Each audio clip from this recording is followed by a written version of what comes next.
তোলাবাজি করতে দিচ্ছি না, দেব না, তোলাবাজি চলছে না, চলবে না, পশ্চিমবাংলার মাটিতে তোলাবাজি চলছে না, চলবে না, দুর্গাপুরের মাটিতে তোলাবাজি চলছে না, চলবে না। ব্যক্তিরা পুনরায় এসে বিজেপির নাম করে, বিজেপি ট্রেড ইউনিয়নের নাম করে, বিএমএস এর নাম করে তারা তোলাবাজি শুরু করছে বা বলছে আমরা যে পালাবদল হতে কি দুর্গাপুরে ফের সক্রিয় হলো সিন্ডিকেট চক্র। রবিবার সকালে দুর্গাপুরে গোপালমাঠ বনগ্রাম এলাকায় এমনই এক সিন্ডিকেট চক্রকে হাতে নাতে ধরে ফেললো বিজেপি কর্মী সমর্থকরা। রীতিমতো গোপালমাঠের বনগ্রামের একটি বাড়িতে বসে চলছিল এই কাজ। উত্তেজিত বিজেপি কর্মী সমর্থকরা এরপর স্লোগান শুরু করে দেয়। অভিযোগ ছিল ভোটের পর যারা তৃণমূল ছেড়ে তৎকাল বিজেপি হয়ে গেছে তারাই এই অপকর্ম চালাচ্ছিল বেকার ছেলে মেয়েদের ঠকানোর জন্য। চাকরি দেওয়ার নামে তোলাবাজির অভিযোগ তুলে বিজেপি কর্মী সমর্থকদের স্লোগান ওঠে এলাকায়।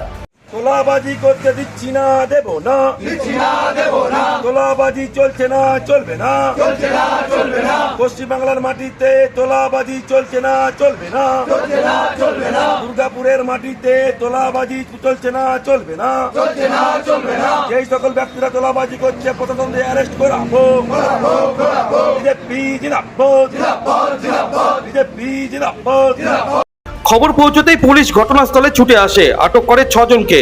বিজেপি যুব মোর্চার জেলা সহসভাপতি সুমন গোপের অভিযোগ, যারা ভোট মিথ্যে রাতারাতি বিজেপি হয়ে গেছে তারাই দলকে দুর্নাম করতে এই ধরনের তোলাবাজিতে মেতে উঠেছে, যা দল কোনো রকম ভাবে সমর্থন করে না। ঝামেলা সূত্রপাত পশ্চিমবাংলাতে শান্তি ফিরে এসেছে, সুশাসন চলছে।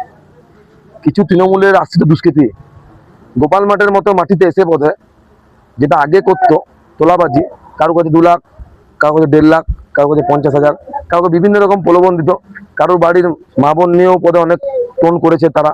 সেই ব্যক্তিরা পুনরায় এসে বিজেপির নাম করে, বিজেপি ট্রেড ইউনিয়নের নাম করে, বিএমএস এর নাম করে তারা তোলাবাজি শুরু করছে বা বলছে আমরা যে থাকবো প্ল্যান্টের ভিতরে, আমরাই তো আছি, আমরা কাজ দেবো, কোনো কিছু চলবে না।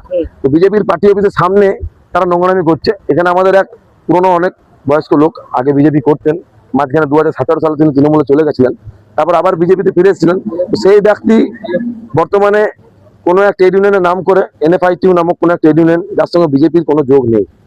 বিজেপির সঙ্গে আমাদের রাজ্য সভাপতি শ্রমিক ভট্টাচার্য বলে দিয়েছে যে বিজেপির কোনো ট্রেড ইউনিয়ন নেই, বিজেপির কোনো ছাত্র সংগঠন নেই, যেটা আছে যা আছে তা বিজেপির কোনো দায়বদ্ধতা নেই। তো আমরা সেই দিক নির্দেশে চলছি। আমাদের বিধায়ক দুর্গাপুরের পশ্চিমের লক্ষণ চন্দ্র করে পরিষ্কার বলে দেওয়া হয়েছে দুর্গাপুরে শ্রমিকদের উপর কোনো অত্যাচার হবে না, শ্রমিকদের ইউনিয়নের নাম করে তোলাবাজি হবে না। তো সেইটা আমরা মেনেই চলেছি। ওরা এখানে বলছে যে চাকরির ব্যবস্থা করে দেবো। আগেও যেরকম বলেছিল যে কাউকে 20,000, কাউকে 50,000, এমনকি 2 লাখ টাকা অবধি এই এলাকাতে দাবি দেওয়াজ করে গেছিল। তো এখন বর্তমানে তারা ঘটনার জেরে টানটান উত্তেজনা ছড়িয়ে পড়ে দুর্গাপুরের 35 নম্বর ওয়ার্ডে গোপালমাঠ বনগ্রাম এলাকায়। পুলিশ এই ঘটনায় তদন্ত শুরু করেছে। প্রশ্ন উঠেছে, তাহলে কি রাজ্যে পালাবদল হতেই সুবিধাভোগী কিছু লোকজন জার্সি বদলে বেকার ছেলে মেয়েদের ঠকানোর কাজটা শুরু করে দিয়েছে?